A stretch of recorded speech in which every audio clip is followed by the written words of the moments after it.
we're all gonna be okay. So it can't be an expectation anymore. It just has to be a hope. Welcome back. In this powerful chapter of Sister Wives, Season 19, Episode 25, the Brown family faces one of the most painful and defining challenges in their history.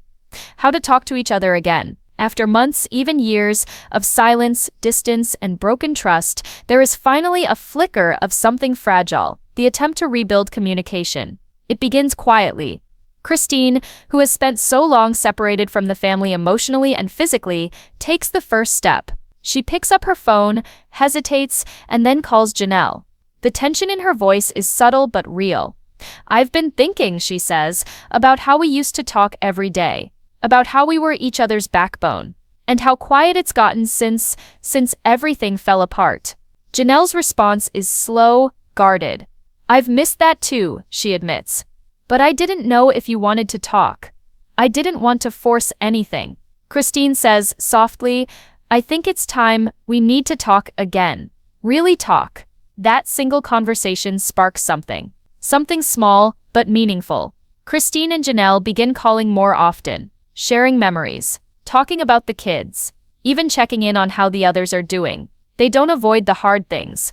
They acknowledge the heartbreak, the betrayal, the silence, but in their voices, there's something new, the will to repair what was lost.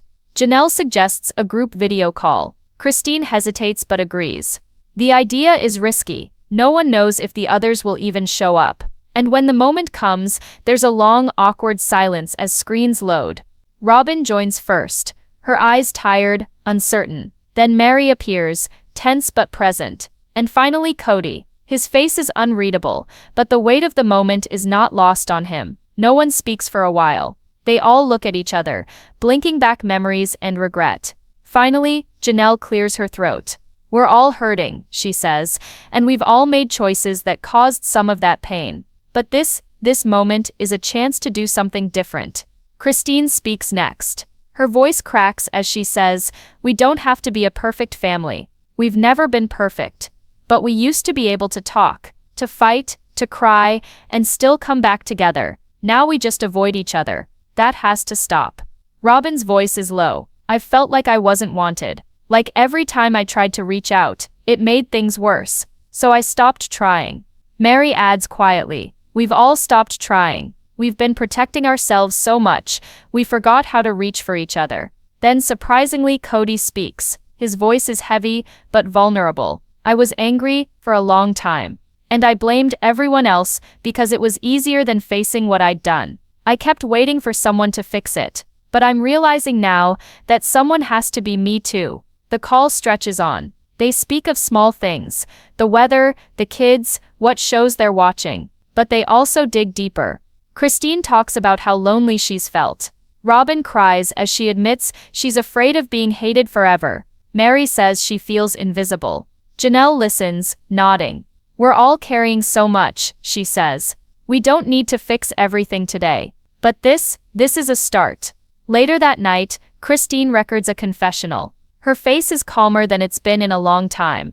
"I don't know what will happen next, but for the first time in years, I feel like maybe we're not totally broken. Maybe there's still something left worth saving." Janelle echoes the same thought. "It was just one conversation, but it mattered because we weren't silent. We showed up." Even Robyn, through tears, says, "I don't know if they'll ever trust me again, but I want to earn it. I want them to know I'm here." And Kody, in a rare raw moment, admits, "I thought leadership meant strength. But maybe it means being brave enough to say, I was wrong." The morning after the video call, the Brown homes are quieter. But it's not the kind of silence that comes from avoidance. It's the kind that follows a storm.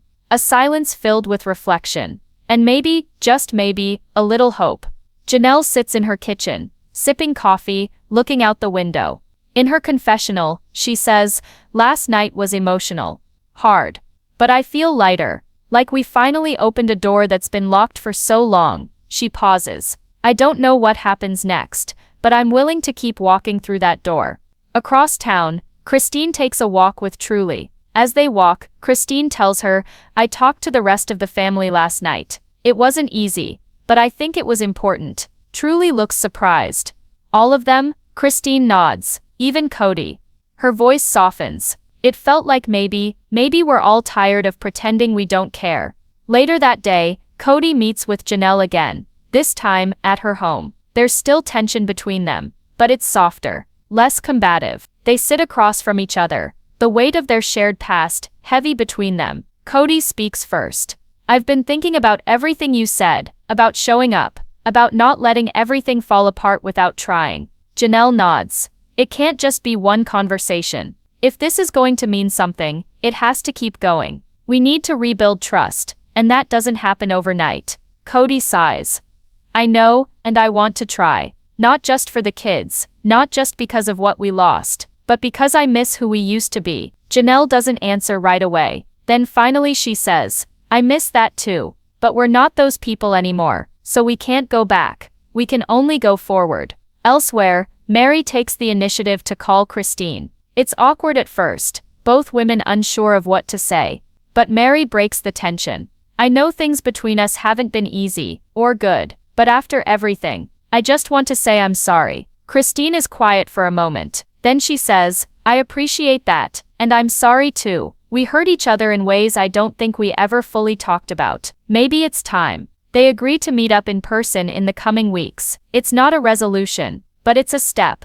And right now, that's everything. Back at Robyn's house, she talks with her older children about the call. She explains that things might slowly start shifting. Not magically, not all at once, but with care. They're trying, she says. And so are we. I want us to be part of that. In her confessional, Robyn looks emotionally drained, but determined. I've spent so long feeling blamed, feeling hated, but maybe now, instead of waiting for people to reach out to me, I need to reach out to them, without fear, without expecting anything in return. That evening, Kody makes another difficult choice. He calls Gabriel. The call is short, tense. Gabriel answers, but his tone is distant. What do you want, Dad? Kody pauses. I just wanted to say I love you, and I'm thinking about you. Every day. Gabriel doesn't respond right away. But before hanging up, he says, okay, thanks. It's not a breakthrough, but it's not silence, and that alone feels like a beginning. Later, Christine and Janelle have another phone call. This time, it's lighter.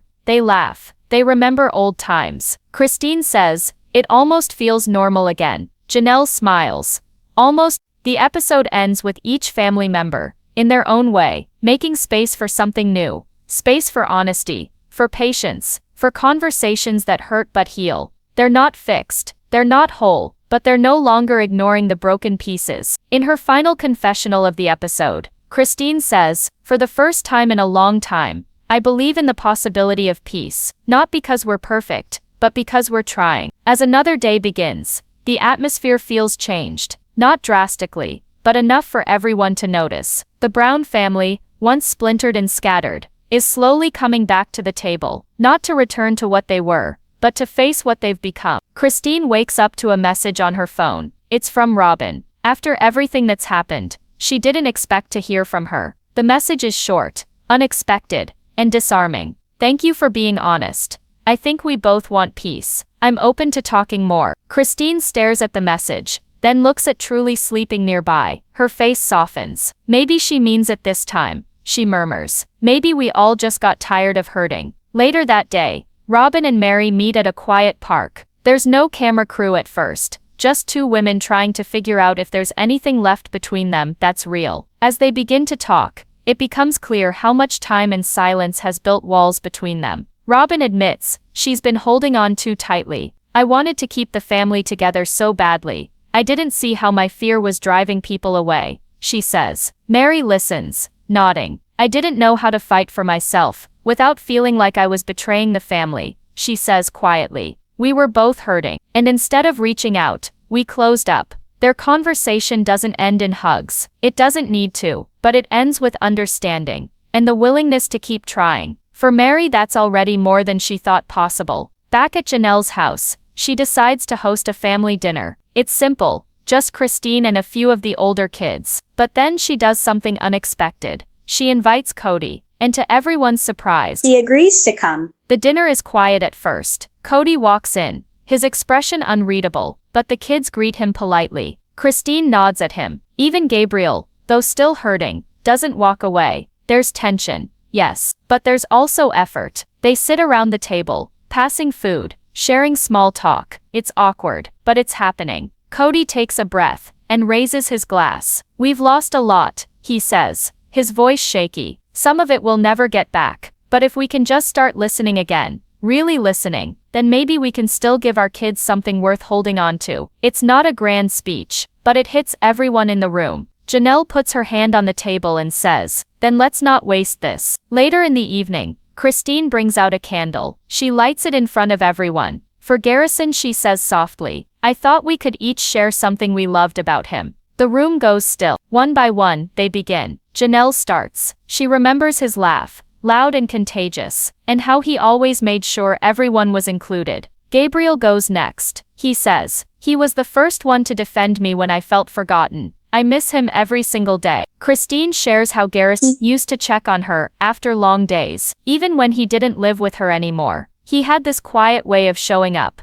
Even Kody speaks. He holds back tears, as he remembers teaching Garrison how to fix a leaky faucet when he was just a teenager. He picked it up so fast, and he was so proud. I don't think I told him enough how proud I was too. There's a pause as everyone sits with the weight of that memory, a silence that doesn't come from distance, but from love. Savannah adds her voice last. "He always told me I was strong. I want to be that strong now. For him." The candle flickers gently in the middle of the table. It's not a ceremony. It's just a moment. One where every person in the room feels the same pain, and finally lets it bring them closer, instead of pushing them apart. After dinner, Kody and Christine share a quiet word on the porch. There's still distance, but there's also something else: peace. Christine says, "We may never be a family again in the way we once were, but maybe we can still be something to each other. For the kids, for ourselves." Kody nods. "I don't know who I am without all of you, but I want to figure it out the right way this time."